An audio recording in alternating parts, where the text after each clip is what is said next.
Está a ouvir a Rádio France Internacional, emissões em língua portuguesa. São 18 horas aqui em Paris, 15 horas na cidade da Praia. Stephanie Palma. Bem-vindos à segunda emissão da RFI em português desta sexta-feira, 17 de setembro. A marcar a atualidade, China refuta relatório do Parlamento Europeu denunciando ingerências de Pequim nas eleições macaenses e nos meios de comunicação social. A Austrália descarta críticas da China sobre a decisão de adquirir submarinos nucleares norte-americanos. A seleção angolana mede forças com o Paraguai num jogo a contar para a segunda jornada do Grupo E do Campeonato do Mundo de Futsal. No controle técnico desta emissão está a Moçala Chile, já a seguir as notícias. Praia 99.3 FM. Começamos este noticiário com a atualidade internacional. O Ministério Chinês dos Negócios Estrangeiros e o Governo de Macau refutaram as críticas do Parlamento Europeu desta quinta-feira quanto ao suposto desrespeito da Lei Básica do antigo território português e das disposições da declaração entre Pequim e Lisboa quanto ao processo de transição em curso. Em causa estaria a interferência chinesa no processo eleitoral de domingo passado em Macau, com mais de 20 candidatos excluídos da corrida à Assembleia Legislativa, ou ainda ingerências nas emissões das rádio e televisão públicas. Nuno Melo, eurodeputado português, denunciou desrespeito dos acordos assumidos pela China com Portugal relativamente a Macau. Tem que ver com as obrigações e com os compromissos da China perante o Estado português, a propósito da entrega do território de Macau, na base de garantias, entre outras, de que não existiriam essas interferências nos processos eleitorais e junto da comunicação social. Uma velha fórmula latina, que era pacto sunt servanda, em português os pactos são para cumprir. E a China, nesta sua nova vertente muito expansionista, em alguns casos belicista, que em certo momento até surpreendeu e bem o mundo com a experimentação de um país, dois sistemas, tende agora a muscular, acabando com um dos sistemas e desde logo desrespeitando aquilo que foram compromissos, mas são para nós questões de princípio, e entre elas a liberdade da imprensa e a liberdade de voto. E o Parlamento Europeu quis assinalá-lo. O Parlamento Europeu tem uma obrigação de, naquilo que nos é característico, afirmar princípios que são de direitos humanos e de Estado de Direito. Era Nuno Melo, eurodeputado português, entrevistado por Miguel Martins. Prosseguimos com a atualidade australiana. Depois de ter aderido a uma nova aliança militar com os Estados Unidos da América e o Reino Unido e cancelado a compra de submarinos à França, a Austrália refutou as críticas da China sobre a decisão de adquirir submarinos nucleares norte-americanos. O governo australiano afirmou que está empenhado na defesa do direito internacional. Leonardo Silva tem mais informação. As autoridades de Canberra afirmam que a Austrália decidiu defender o direito internacional nos espaços aéreos e marítimos reivindicados pela China. Segundo o primeiro-ministro australiano Scott Morrison, a China realiza um importante programa de construção de submarinos nucleares. Em declarações a 2GB, uma estação da rádio local, Morrison considerou que, à semelhança da China, a Austrália decidiu igualmente defender os seus próprios interesses. A China, que assemelhou a nova aliança militar entre norte-americanos, britânicos e australianos à mentalidade de Guerra Fria, criticou vigorosamente a Austrália pela decisão de comprar submarinos de propulsão nuclear aos Estados Unidos. O governo de Pequim qualificou a decisão do seu homólogo de Canberra de irresponsável e ameaçadora para a estabilidade da região do Indo-Pacífico. A nova aliança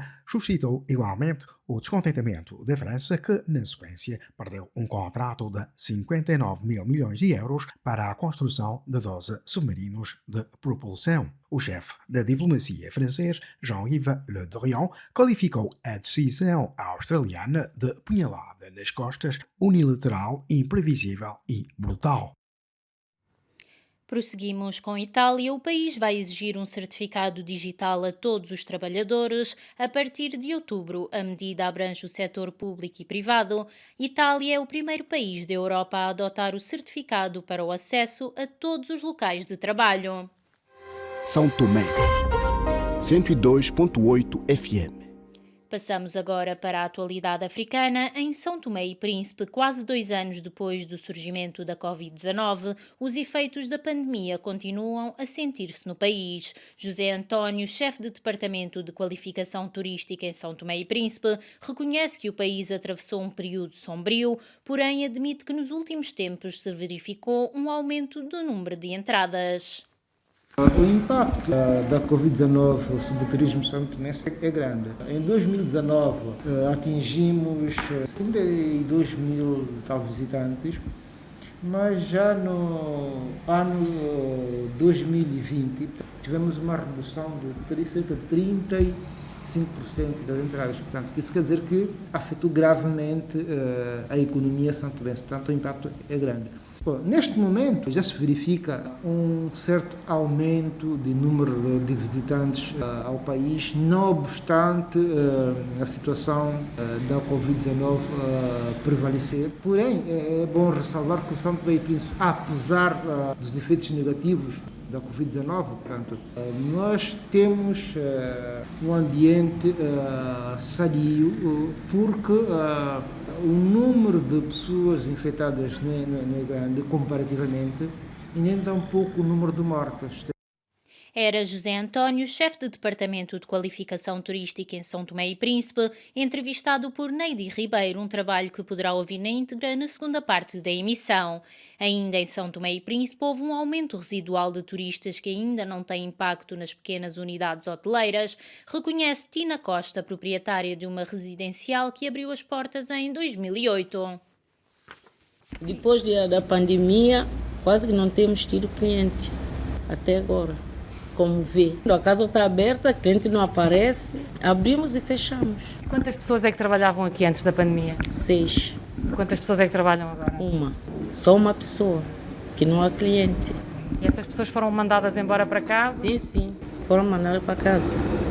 Na rua parece que já se começam a ver mais turistas. Turistas já vêm com sua estadia, onde faz pequena residencial, nada. E o governo deu alguma ajuda? Deu ajuda só uma e única vez. Até agora, nada. E temos compromisso com o banco. Meu marido está doente em Portugal. Ele tem pago o banco com um pouco de reforma de invalidez que dão, aquele dinheiro que ele tem que tirar para pagar banco.